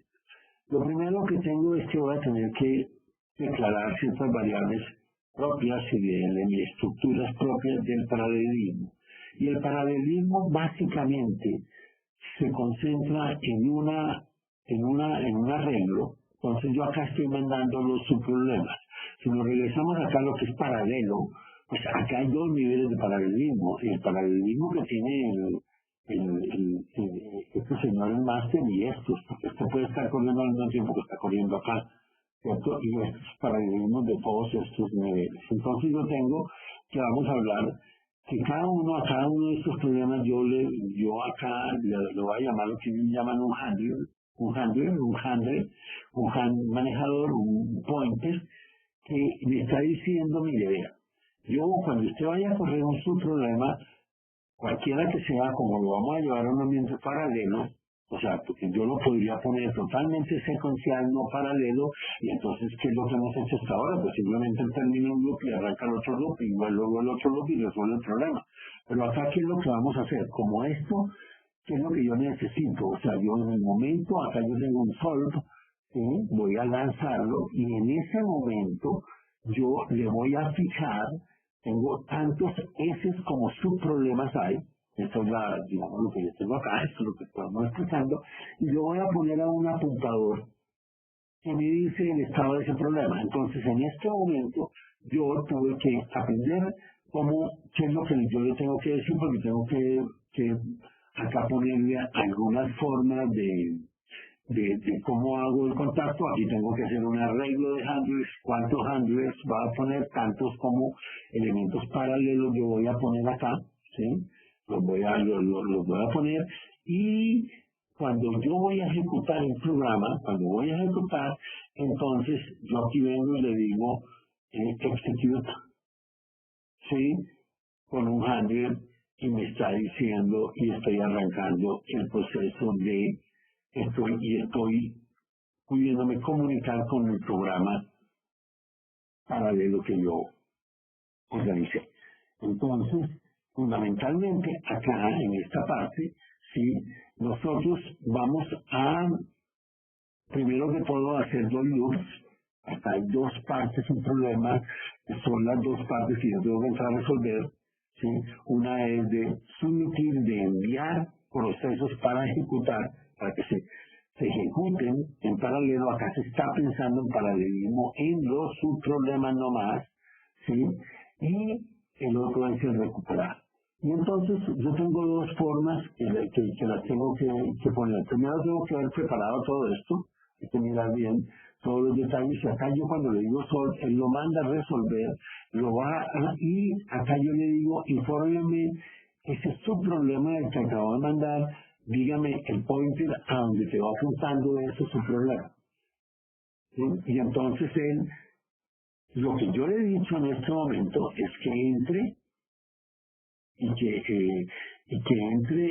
que lance el problema a ejecutar. Y lo mandé a ejecutar. Ahora vengo después, si yo ya lo mandé a ejecutar, pues yo puedo mandar a ejecutar cuántos, depende de la cantidad de procesadores, la cantidad de memoria, eso lo hablaremos en otro momento, pero yo tengo que ver cuántos quise mandar a ejecutar. ¿Sí? Supongamos acá que mandé a ejecutar todos, y acá yo tengo que averiguar el estado de ese problema, porque lo que estaba viendo es que en el momento en que yo le dije ejecute, y le he preparado todo para ejecutar la parte, en paralelo, él me manda a ejecutar un problema, ¿sí? Me le pone un pointer para que yo sepa qué está pasando con ese problema, y aquí yo vengo acá y le pregunto, ¿sí? Le pregunto cuál es el estatus de ese handler. Y si el estatus de ese handler está apropiado, lo recupero. Y si no, voy a tener que volver a pasar para hacer un loop. Tengo que pasar para hacer un nuevo loop y volverlo a mandar. Acá yo solo paso a hacer la parte del problema cuando he hecho acá y cuando este loop se ha cerrado. ¿En dónde está el semáforo? Acá mismo, en que yo no voy a permitir que pase porque él va a tener que estar haciéndolo acá.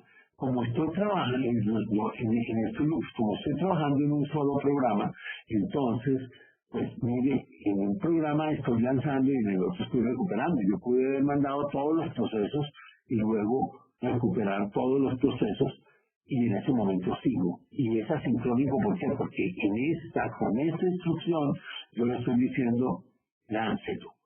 Esto no existe en las otras versiones. Entonces, esa es la primera, lo que nosotros tenemos. ¿Qué problema tenemos? Que tengo que tener dos loops simultáneamente. El loop del recovery y el loop del submitting. ¿Por qué? Porque yo acá, ¿sí? Esto ya depende, o sea, de cuántos procesadores yo estoy utilizando de toda la máquina para resolver problemas, ¿cierto? Si yo tengo un infinito número de procesadores, entonces nunca me preocupo. En la primera pasada los mando y en la segunda, pues me estoy en el loop hasta que los consiga recuperar todos. Cuando es asincrónico, aquí no me voy a estar en el loop hasta que consiga recuperarlos todos, sino me voy a estar en el loop, ¿sí? Mientras por lo menos recupero uno y maximizo el número de recuperaciones antes de salir del loop. ¿Sí? Voy a hacer acá lo que yo estoy haciendo, estoy recuperando la información, eso lo tenemos que mirar con detalle, ¿sí? Estoy recuperando la información, ¿sí? En la parte del recovery, y ahí sí termino. Acá tengo el caso asincrónico. El caso asincrónico va a diferenciarse en que yo puedo seguir ejecutando, el problema, ¿sí? Tan pronto consiga una solución. Esa es la definición que vamos a tener de acá de asincronismo. Si es sincronismo, ¿sí? Paralelo asincrónico o paralelo sincrónico. El sincrónico tiene que esperar que todo se resuelva y el otro tiene que esperar que al menos uno se resuelva. ¿Sí? Y esa es la gran diferencia. Cuando uno que se resuelva, él sigue recuperando. Hay tiempos vacíos, sí, esta no es la mejor forma. Realmente, si lo estuviéramos haciendo en C, cuando lo veamos, pues miren, en C se debe tener un problema que está lanzando, haciendo el submitting, y un problema que está haciendo el recovery. o varios problemas que están haciendo el submission y varios problemas que están haciendo el recovery. Ahora hay que ponerlo a hablar entre ellos. Entonces yo tengo que construir el Epihandler, porque, bueno, porque el Epihandler es el que está, es el que tiene el pointer a qué problema está apuntando, y después acá en el status, ¿sí?, de ese handler, cuál es el status, me está diciendo si está corriendo, si está suspendido, si está pasado, ¿sí? Y hay otras cosas que tenemos que mirar. Entonces, acá se van a tener los mismos dos procesos, pero van a operar de manera diferente. Ya llegando un poco al final de los ejercicios que tenemos que mirar y que vale la pena que veamos, acá vamos a mirar una parte de cómo a este mismo problema yo le voy a meter restricciones de riesgo. Porque de las hemos hablado. Entonces vamos a mirar en un problema pequeño lo de las restricciones de riesgo, porque ya vimos que eso es parte inherente a la parte de optimización estocástica, de programación estocástica, de que es el manejo del riesgo. Yo sugeriría a una persona que va a comenzar a trabajar en esto, de que haga primero su metodología, de cómo siempre inserta de la misma manera esas restricciones, porque siempre son las mismas. O sea, lo que hemos hecho y lo que se van a ver en algunas presentaciones de lo que se hace en OPEX, la tecnología que nosotros hemos desarrollado, pues simplemente nuestro sistema experto pues ya sabe hacer eso. Nosotros lo hacen solo, porque bueno, pues es que siempre es igual. Yo puedo cambiarle algunas cosas de interpretación, de sentido, pero la parte mecánica siempre es la misma. Entonces, si miramos en general la parte de riesgo, lo primero que yo debo tener en el riesgo, vamos a ir acá, es que ¿para qué me sirve el análisis de riesgo? Ya hemos hablado, ¿sí?, en la parte de optimización estocástica y riesgo, que esto, el objetivo final de acá es construir una curva Pareto, y que esa frontera eficiente que me está pintando utilidad versus riesgo, ¿sí?, normalmente se debe construir sobre el CIVAR, porque es una curva bonita, convexa, como la vemos acá, que si la construimos sobre el VAR, no es una curva convexa, bonita, y pues es mejor lo bonito que lo feo. Entonces, pues simplemente ese es el criterio. Para poder construir eso yo necesito los dos límites. Entonces yo necesito saber este límite dónde comienza y este límite dónde comienza. Esta es una función Pareto que solo depende de dos elementos, de la utilidad y del riesgo, ¿cierto? Entonces, pues, y realmente al final, pues, de ahí para adelante, si yo tengo una función Pareto que depende de 50.000 variables, pues, no tengo nada. Sigo con un problema. Entonces, estos son hasta donde yo voy a llegar. ¿Qué es lo que normalmente se va a hacer? Pues el punto azul es minimizar los costos esperados sujeto a una restricción de riesgo. Entonces nos miramos si minimizo los costos esperados, estoy maximizando la utilidad, eso es lo que yo estoy haciendo acá, ¿sí? Y al maximizar la utilidad aumento el riesgo. Y en el otro, pues minimizo el riesgo. En el otro, pues vamos a poner minimizar el riesgo, que lo estamos midiendo a través del CIVAR, ¿sí?, mediante una restricción que acorta los costos esperados. Entonces, normalmente lo que toca es resolver estos dos problemas, eliminar las restricciones y averiguar dónde se partió para poder ahora dividir esto en varios puntos y construir la curva. Desde el punto de vista de las ecuaciones, pues este es el conjunto de ecuaciones que yo tengo que meter en el modelo matemático. Esas ecuaciones siempre son las mismas, ¿sí? Y son las ecuaciones que me sirven a mí para medir el valor del CIVAR, y en lo que van a diferenciarse, si se van a diferenciar en si estoy hablando de ingresos o si estoy hablando de costos. Si quiero minimizar riesgos de pérdidas o si quiero minimizar riesgos de mínimos ingresos, ¿sí? Tengo un conjunto de parámetros que acá ya estamos poniendo lo que es de toda la teoría, pues esto es lo que queda. Esta es una restricción que corta todos los escenarios, luego por lo tanto desde un punto de vista de descomposición normalmente vamos a tratar de ponerla en donde están todos los escenarios, ¿sí? Porque es que tiene que ver con todos los escenarios, ¿sí? Y en este caso pues acá las tenemos cuáles son para el ejercicio que estamos haciendo el riesgo del VAR. Entonces, lo que yo voy a hacer es, yo tengo mi mismo modelo, pero ahora tengo un conjunto de ecuaciones que tienen que ver con el VAR, los parámetros que se han dado, entonces están acá, es el mínimo límite de VAR, entonces la probabilidad, porque acuérdense que el VAR es sujeto a una probabilidad, la probabilidad de los escenarios, ¿sí? Y cuáles son los variables, las variables aleatorias, los parámetros aleatorios que yo estoy considerando. Realmente, pues lo que me viene aquí son estos dos, que son los dos nuevos, el alfa min y el beta, que son los dos parámetros que me definen el límite mínimo en el CIVAR que yo quiero establecer, y por otro lado el VAR, el beta, cuál es la probabilidad de no exceder el CIVAR. O sea, cuál es el CIVAR que yo no quiero exceder. O sea, yo no quiero perder más de 100 millones de pesos. Entonces ya está claro, son 100 millones de pesos. Pero ahora, ¿con qué probabilidad? Porque yo no puedo que no te...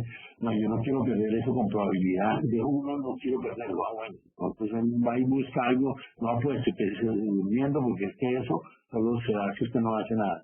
Pero no, yo quiero que con probabilidad .0001 yo no pierda 100 millones de pesos, entonces él va y busca esa probabilidad y me lo resuelve para esa probabilidad. Esa probabilidad es un valor de decisión del decisor, lo pone el decisor, no el modelo matemático. Entonces acá los tenemos, estos son los elementos que van a ir hasta el modelo, ahí los estamos poniendo ya de manera explícita, ¿sí? Los voy a poner en mi modelo matemático, y entonces en el modelo matemático van a comenzar a aparecer las partes propias ya de meter el valor en riesgo, que van a conllevar pues el meter los parámetros, el exceso del value at risk, es uno, el value at risk, porque él me lo ayuda. Lo que lo que pasa es que nosotros sí valoramos el value at risk, pero lo estamos valorando a través del conditional value at risk, ¿sí? Pero, y la curva que me da el value at risk es una curva no convexa, como la veíamos acá, ¿sí? O sea, sí estamos metiendo el value at risk en el proceso, porque hace parte de las ecuaciones. Este es el value at risk que yo tengo acá puesto, y por lo tanto es una variable que calcula el modelo matemático, pero una variable que no es convexa, y por lo tanto pues lo hago la costumbre, y lo que se enseña, lo que se sugiere, pues es trabaje con el conditional value at risk como su indicador de riesgo. Pero acá tenemos el modelo matemático, ¿sí? Tenemos las ecuaciones, eso implica meter unas ecuaciones, meter unas variables, meter los parámetros y resolver el problema. Y entonces,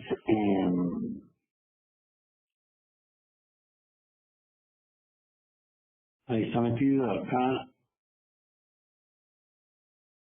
no recuerdo esto.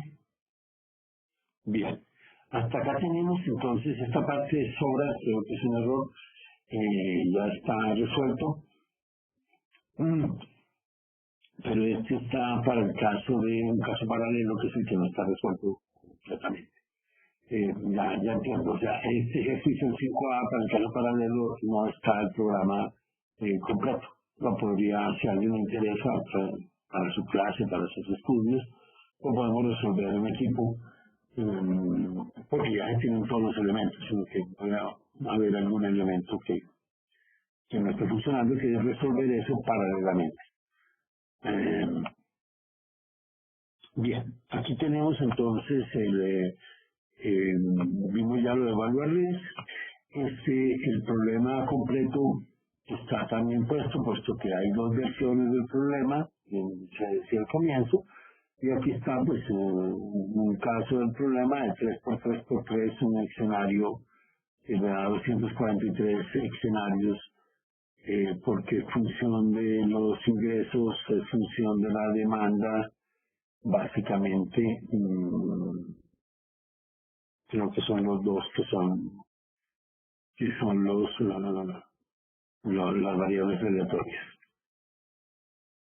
Ahí se lo pueden mirar, este ya es un caso grande y está orientado, se pueden cambiar, esto debe funcionar para los casos grandes también, puesto que aquí ya está la parte, este es un poco más grande y se demora más tiempo que de los casos pequeños. todos los ejercicios están hechos sobre casos pequeños. Acá se tiene el modelo completo, el equivalente, que tiene 243 escenarios y ya se demora un poco más de tiempo. Bien, les agradezco mucho la atención. Por favor, revisen el material que se les ha repartido. Es la forma de consolidar el conocimiento de lo que hemos venido viendo, muchas de las cosas que están metidas ahí y otras cosas que podemos hacer y que yo me ofrezco a ayudarlas a hacer, es meter pues ya otros conceptos de Mendel sobre estos mismos ejercicios que tiene la función de esto de esas sesiones más académicas. Bien, un buen rato, que estén bien, hasta luego.